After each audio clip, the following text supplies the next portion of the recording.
Kill it! Clock it! What's going on? Welcome to That's Good Sports. I'm Brandon. I've never been to a strip club with Matthew Judon or any pro athlete perna, but I would like to.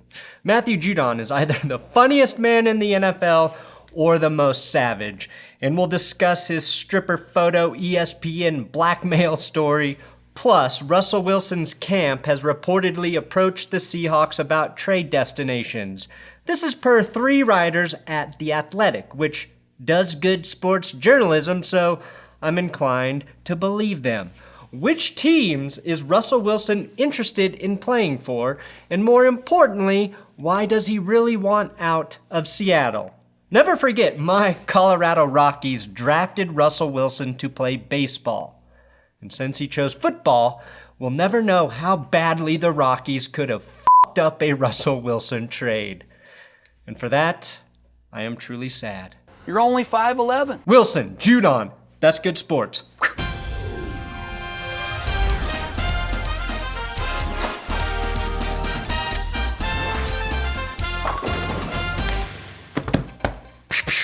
Please subscribe to this YouTube channel. I do NFL news here all week, every week. Today's episode, though, is sponsored by Blue Blocks.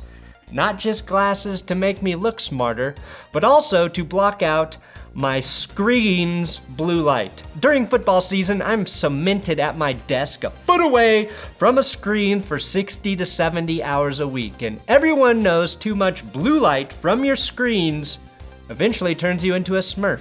Before Blue Blocks, my eyes would be wrecked at the end of the day. They were dry and my vision was blurred. I chose Blue Blocks because they create glasses using that there science to craft actual blue light blocking lenses. They have over 40 frames to choose from in prescription and non-prescription and readers. So go to blueblocks.com/thatsgoodsports and use promo code thatsgoodsports at checkout to get 20% off and free shipping worldwide.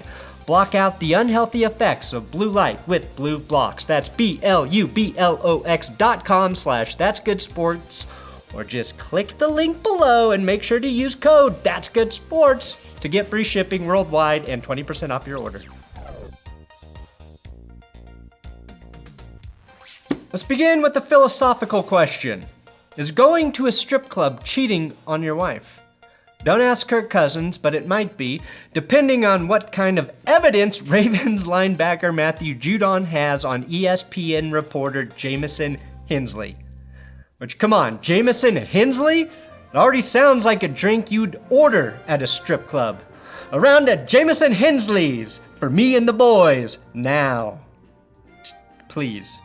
This is how it started. Matthew Judon is an unrestricted free agent this offseason, and he's unlikely to return to the Ravens. Hensley wrote in an article that after Judon was franchise tagged last year, he had a disappointing season in 2020 with just 6 sacks and 21 QB hits. He also said that the Ravens tried to sign him during the season, offering him Zadarius Smith money, which would be about $16.5 million per year. According to the article, Judon declined the offer. Then, Judon posted on his Instagram story that Hensley's report was false, unfair, and if he didn't apologize on ESPN, he would release photos of when he and Hensley were at a strip club, which he followed with, "Now say sorry, or I'ma tell your wife you're cheating on her." Making this the first time that I know of where a player has demanded an apology from a media member or else he'd tell his wife he was cheating on her. Matthew Judon is now a first ballot Hall of Famer in my eyes. I think the craziest part of this story is poor Jamison Hensley wrote an incredibly vanilla article and is being lambasted by a player like he's Colin Cowherd, Skip Bayless, and Max Kellerman all rolled up into one cheap shot artist. Judon is pissed because Hensley may have posted incorrect info about a contract offer. What would happen if he had said something actually mean? I mean, Baker Mayfield takes more abuse than this every day from 12 to 3 p.m. Eastern Time on Fox Sports Radio, and he's never teased any of their infidelities. Now, Judon apparently rejoined Twitter just to force Jamison to eventually pay for couples counseling. which is probably the only thing that can save Pete Carroll and Russell Wilson's relationship at this point. Great segue. Russell Wilson's camp has discussed trade destinations with the Seahawks. Either that's true, or this is the greatest marketing campaign by the YMCA since the Village People. Now, I dismissed the Russell Wilson trade rumors earlier this month because him wanting out of Seattle, a place he made it to 2 Super Bowls and just re-upped with the huge contract, didn't make any fucking sense to me. The Seahawks have had a tough time trying to build a good offensive line and replenish a defense that was once known as the Legion of Boom. But they seem like a decent organization to play for, and outside of tight end, Russell Wilson has some damn good receiving targets to throw to between DK Metcalf, Tyler Pop-Droppin' Lockett, and David Moore. The real reason though that Wilson wants out is that Pete Carroll doesn't want Russ throwing the ball willy-nilly all over the field. Carroll wants to deploy a run-first offense that sets up the pass for big plays. Wilson wants to throw the ball 50 times a game like a Ben Roethlisberger. But more importantly, he wants his voice heard and listened to when he makes suggestions about the offense and then implemented. The Athletic alluded that the breaking point came when Seattle lost to the Bills and the Rams in consecutive weeks and had lost 3 of 4 with an OT loss to the Cardinals in which Wilson threw 7 picks in those 3 games, which caused Pete Carroll to pull back the reins on the let Russ cook offense. Like a lot of old coaches, not named Bruce Arians, Pete Carroll wants to play old school football, which means run the ball, don't turn it over, and smash the opponent with your defense.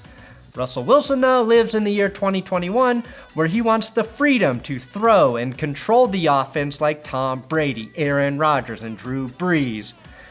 Both men, Carroll and Wilson, do have giant egos, and now they are in a full-fledged pissing contest. Russell Wilson's input on how to run the offense was ignored after he threw those 7 picks in a 4-game stretch.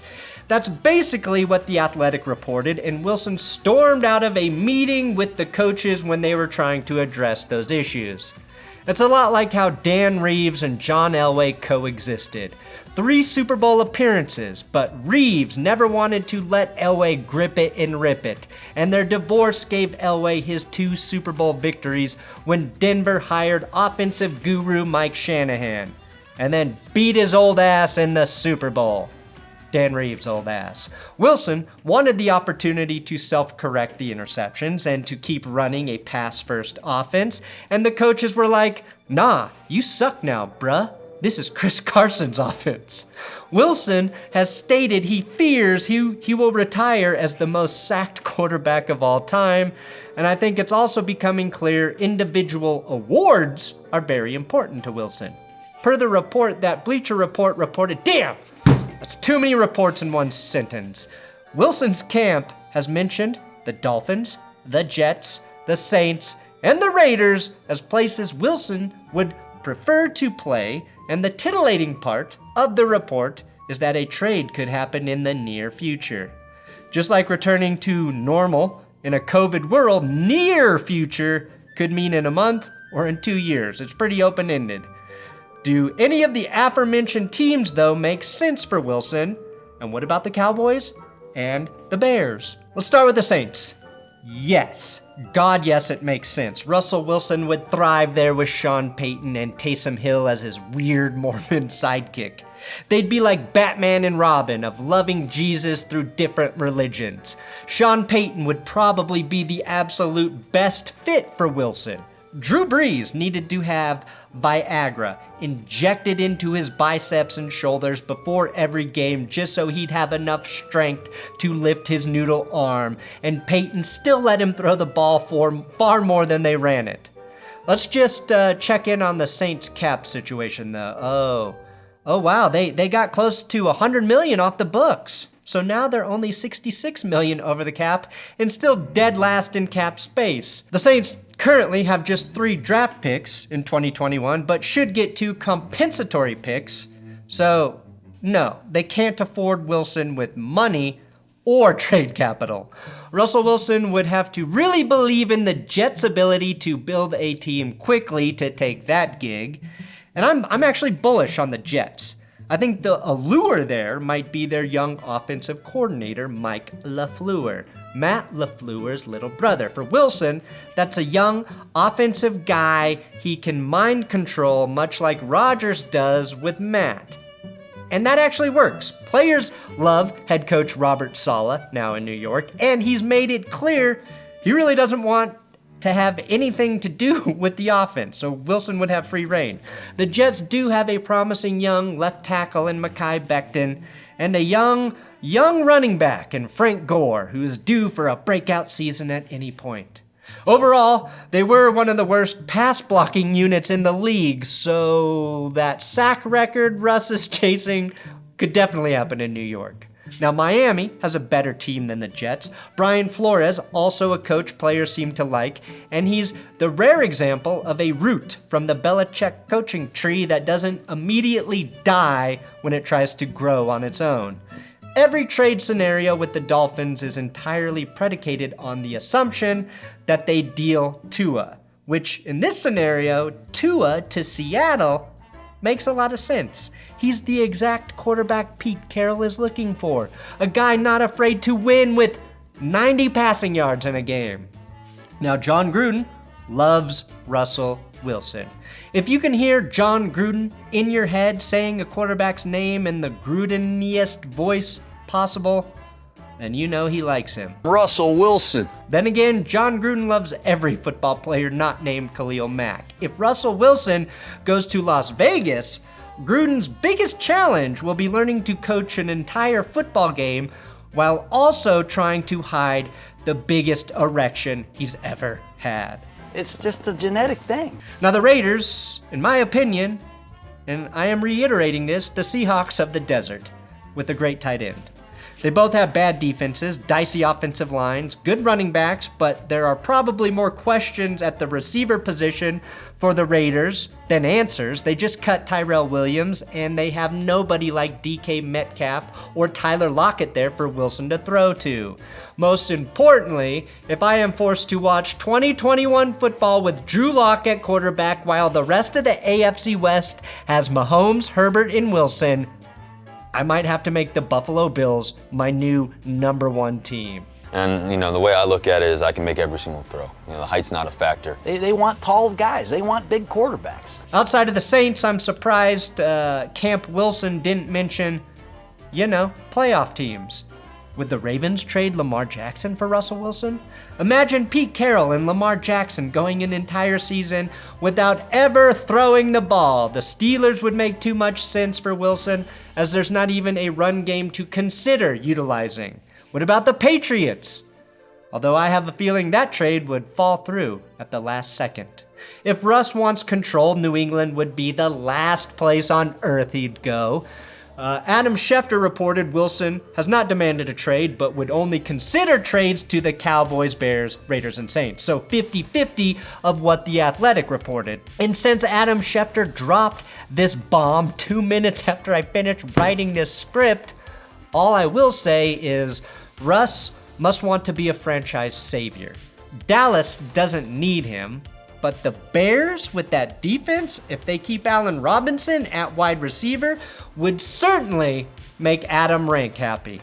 Now, I'd be remiss if I didn't at least pitch my Denver Broncos, stacked at the wide receiver and tight end positions, with an offensive coordinator whose biggest criticism is wanting to throw deep too frequently. Now, I honestly doubt Russell Wilson leaves Seattle, at least this year. Firing Pete Carroll or leaving him at an assisted living facility is a smarter play. The lesson here to future NFL quarterback stars is don't sign that massive contract extension if you have any doubts about where your future should be. If you're truly great, your options on the free agency market will be incredible. So really think about that decision. Kill it! What's going on? Thanks for watching That's Good Sports. Please subscribe here on YouTube, where I barely can say subscribe, and check out the free agency video up on the screen right now. Posted that yesterday, and it's all right.